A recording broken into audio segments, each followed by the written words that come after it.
Hi, my name's Peter Upton. I'm going to have a quick little discussion with you about the how and the why of including more exercise into an already busy lifestyle.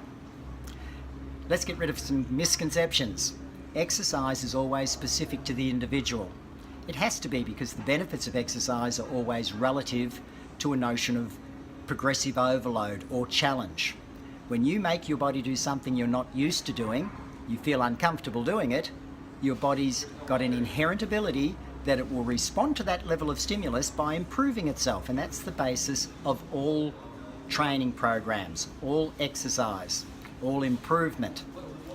If you're the proverbial couch potato where you don't do any exercise at all, your bum is stuck to a seat all day long, then any physical activity by definition now becomes exercise to you, and you'll be rewarded if you can include it in your daily routine. So here's some examples of things you might consider. Work out how much time you spend sitting per day.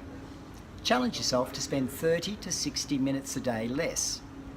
That, simply by itself, will reward you with both fitness and health benefits. Download an app to monitor your steps. Work out your average daily movements or steps. Challenge yourself. Do an extra 1,000 per day and see how you go. If that seems daunting, keep in mind, to be successful at doing this, you need to practice being deliberate, meaningful, and in particular strategic with regard to how you employ the exercise. If, for example, you drive to work, to the train station, to the supermarket, wherever, deliberately choose not to park as close to your destination as possible. Say, for example, you parked 500 metres away. That 500 metres might only take you 5 or 6 minutes to walk, but to and from is an extra kilometre.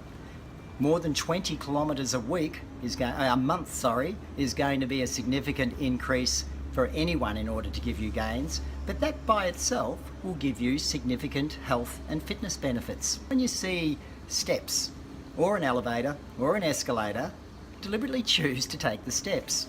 It may only take you 5 or 10 seconds to get to the top, but that feeling of a little bit of breathlessness at the top, and that warm fuzzy feeling that you feel in your muscles, that's telling you that you had a metabolic challenge there.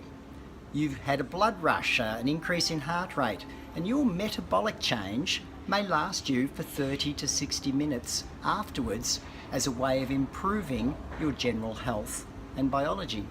The key to all this, obviously, is to be progressive in your approach. It's no use challenging yourself to begin with and then not increasing the amount of work that you make yourself do. Otherwise you'll plateau, you'll stagnate, your rate of improvement will stop. So the idea of walking a little bit quicker or a little bit further or a little bit more on an incline or carrying a little bit of extra weight, all of those things progressively keep that challenge in context for you to keep getting the benefit. Another option is to choose 4 exercises like calisthenics. Doing a push-up against a wall could be one of them. Choose 4 exercises, see how many of them you can do in 15 seconds each, and then do them in a circuit. So do the 4 exercises, 15 seconds each, for 1 minute, and then without a break do another minute, and without a break do a third minute. 3 minutes in total. Doesn't sound very much, but that is a tremendous way of including some high intensity work into a routine in order to improve both fitness and health. The first set you should feel comfortable. The second set you should start to feel a bit exhausted or a bit fatigued. The third set you really should start to be feeling it or can't complete your count. And then progressively increase things as you start to find the challenge becomes easier because your body adapts to it. And another misconception that people have is that exercise really is about cardiovascular health. Now that's true, but exercise has a profound effect on every single part of your well-being and existence. All the big chronic lifestyle diseases that everyone hears about and most people are getting more concerned about as they age. Not just the heart attacks and the stroke and the high blood pressure. Things like the dementias, the risk of developing cancers, autoimmune diseases, diabetes, they all are positively influenced by people becoming more physically active throughout their life on a persistent level.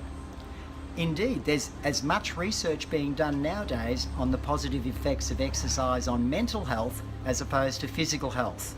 Things like decreasing the chances or the severity of depression and anxiety disorders and attention deficit disorder behavioural problems. All the mood altering effects that position people in a more positive outlook in life. The endorphins and the dopamine and the serotonin that is all enhanced when people become a little bit more physically active. There's not a lot to argue about here. It only takes a little bit of judgment call on introducing a bit more activity throughout the day. Don't sit as much is an obvious one. You've got nothing to lose except a lot of potential problems.